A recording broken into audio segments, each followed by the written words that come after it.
कैसे हैं आप लोग। उम्मीद करते हैं कि आप लोग अच्छे होंगे। हम लोग बिहार बोर्ड विज्ञान विषय को पढ़ रहे हैं, जिसमें आपको पिछली बार मैंने प्रकाश का परावर्तन चैप्टर को पढ़ाया था। इस बार मैं पुनः आपको सबसे पहले हम अपना क्वेश्चन लेते हैं, प्रकाश का अपवर्तन क्या है। जब प्रकाश की किरणें एक माध्यम से दूसरे माध्यम में प्रवेश करती है तो अपने पूर्व पथ से विचलित हो जाती है। विचलित होने की इस घटना को हम लोग क्या बोलते हैं, प्रकाश का अपवर्तन बोलते हैं। जिन स्टूडेंट को ये पता नहीं है कि प्रकाश का परावर्तन क्या है, वो मेरे पिछले वीडियो को देख लेंगे। तो चलिए मैं अपने टॉपिक पे आता हूँ। कोई आपतित किरण, ठीक है, जब एक माध्यम से दूसरे माध्यम में, जैसे कि मान लीजिए एक हवा हो गया, ठीक है, और एक हो गया पानी, ठीक है, तो ये हमारा हो गया विरल माध्यम, और पानी जो हो गया ये हमारा क्या हो गया, सघन माध्यम हो गया, ठीक है। तो जब ये दूसरे माध्यम में प्रवेश करेगी तो क्या होगी, अपने पथ से विचलित हो जाएगी। यहाँ इसको जाना कहाँ था, इसको जाना था ऐसे, ठीक है, लेकिन ये गया कहाँ पे, यहाँ पर। तो वही बोल रहा है कि जब एक माध्यम से दूसरे माध्यम में प्रकाश प्रवेश करती है तो अपने पथ से विचलित हो जाती है। इसी घटना को हम लोग क्या बोलते हैं, प्रकाश का अपवर्तन बोलते हैं। यहाँ पे आप डायग्राम में भी देखिए,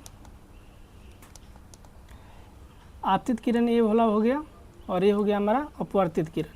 ये हमारा हो गया एक माध्यम से दूसरे माध्यम को अलग करने वाला रेखा है XY। ऊपर हमारा सघन माध्यम है, नीचे हमारा विरल माध्यम है, ठीक है। यहाँ पे आपतित कोण या आपतन का कोण बराबर अपवर्तन का कोण होता है। 2 नंबर में है प्रकाश के अपवर्तन के नियम को लिखें।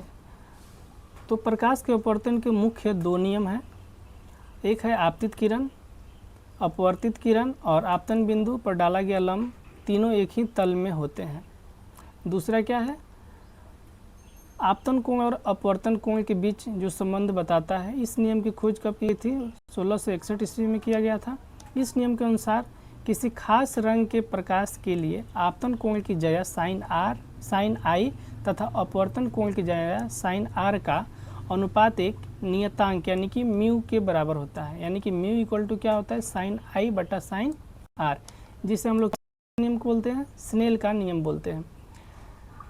जब किसी कांच की स्लैब से प्रकाश की किरण को भेजा जाता है तो आपतन कोण और निर्गत कोण आपस में बराबर होते हैं, यानी कि कोण I बराबर कोण R होता है।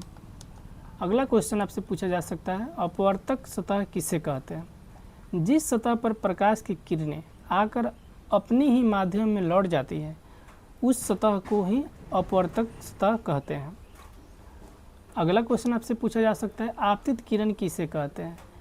अपवर्तक सतह पर आने वाली किरण को आपतित किरण कहते हैं, यानी जो किरण आकर अपवर्तक सतह से टकराता है उसे हम लोग क्या बोलते हैं, आपतित किरण बोलते हैं। अगला क्वेश्चन आपसे पूछा जा सकता है, अपवर्तित किरण किसे कहते हैं। अपवर्तक सतह से टकराने के बाद या टकरा कर जाने वाली किरण को क्या बोलते हैं, अपवर्तित किरण, यानी कि इसे टकरा कर जब दूसरे माध्यम में जब कोई किरण प्रवेश करता है इसे हम लोग क्या बोलेंगे, अपवर्तित किरण बोलेंगे। अब बोलेगा आपतन बिंदु किसे कहते हैं। तो अपवर्तक सतह के जिस बिंदु पर आपतित किरण टकराती है या मिलती है उस बिंदु को ही आपतन बिंदु कहते हैं। एग्जाम्पल के लिए यहाँ पे आपतित किरण आके टकरा रही है इस बिंदु पर, इसको हम लोग क्या बोलेंगे, आपतन का बिंदु बोलेंगे। अगला क्वेश्चन है, अभिलंब किसे कहते हैं। तो आपतन बिंदु पर डाले गए लंब को क्या बोलेंगे, अभिलंब बोलेंगे। आपतन कोण किसे कहते हैं। आपतित किरण और अभिलंब के बीच का जो कोण होता है आपतित किरण और यहाँ पे अभिलंब कोण होगा, ठीक है, इसे हम लोग क्या बोलेंगे, आपतन का कोण बोलेंगे।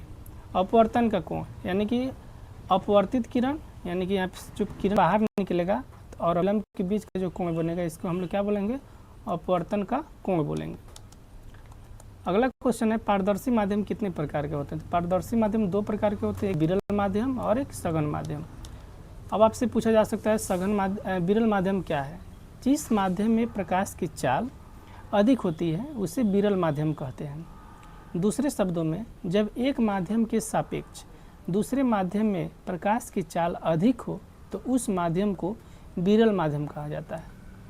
या आपसे अगला क्वेश्चन पूछ सकता है, सघन माध्यम किसे कहते हैं।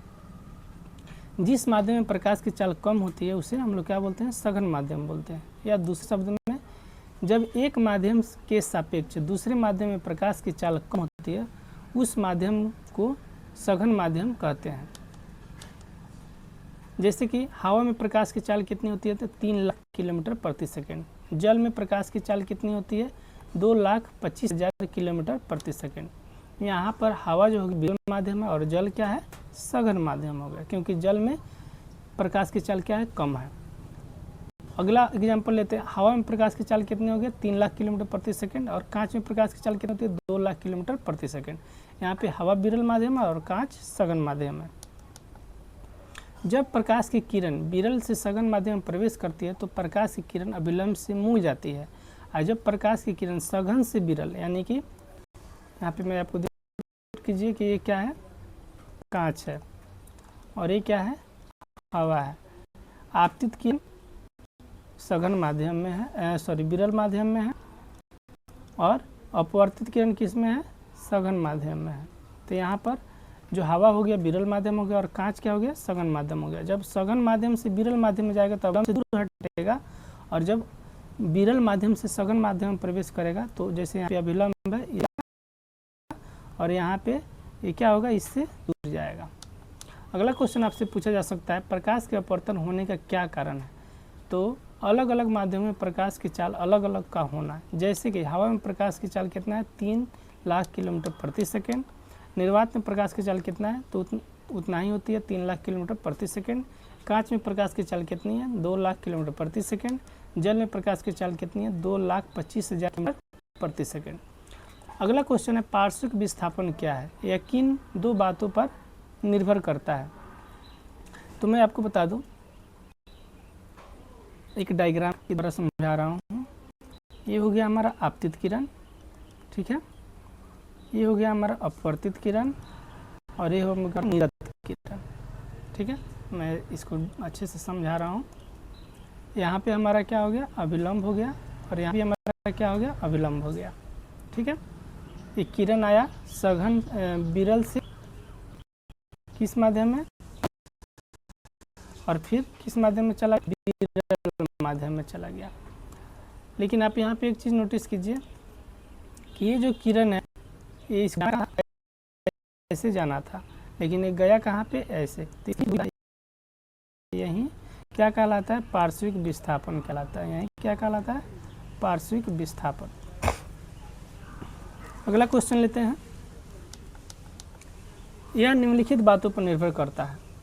यहाँ पे लिखा हुआ है, जब कांच की स्लैब से प्रकाश की किरण को भेजा जाता है तो आपतित किरण को बढ़ाए हुए भाग तथा निर्गत किरण के बीच जो लंब दूरी होता है उसी को हम लोग क्या बोलते हैं, पार्श्विक विस्थापन कहते हैं। यह निम्नलिखित बातों पर निर्भर करता है। यह कांच स्लैब की मोटाई का सीधा समानुपात होता है, यह आपतन कोण का सीधा समानुपात होता है, यह अपवर्तनांक के बढ़ाने से बढ़ता है।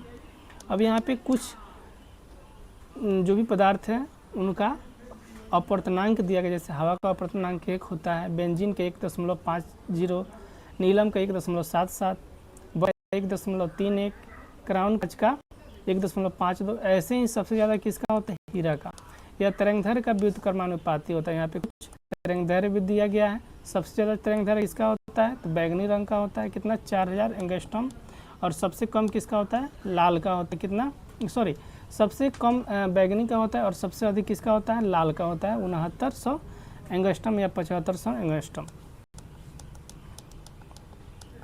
अब है अगला क्वेश्चन, अपवर्तनांक क्या है। निर्वात में प्रकाश की चाल तथा किसी माध्यम में प्रकाश की चाल के अनुपात को हम बोलते हैं, अपवर्तनांक बोलते हैं। अपवर्तनांक बराबर क्या होता है, शून्य में प्रकाश की चाल बटा माध्यम में प्रकाश की चाल। देखिए, आपको समय बर्बाद नहीं करना है, आपको इस नोट्स से रिवीजन कीजिए, आप परीक्षा में अच्छे मार्क्स लाएंगे, ठीक है।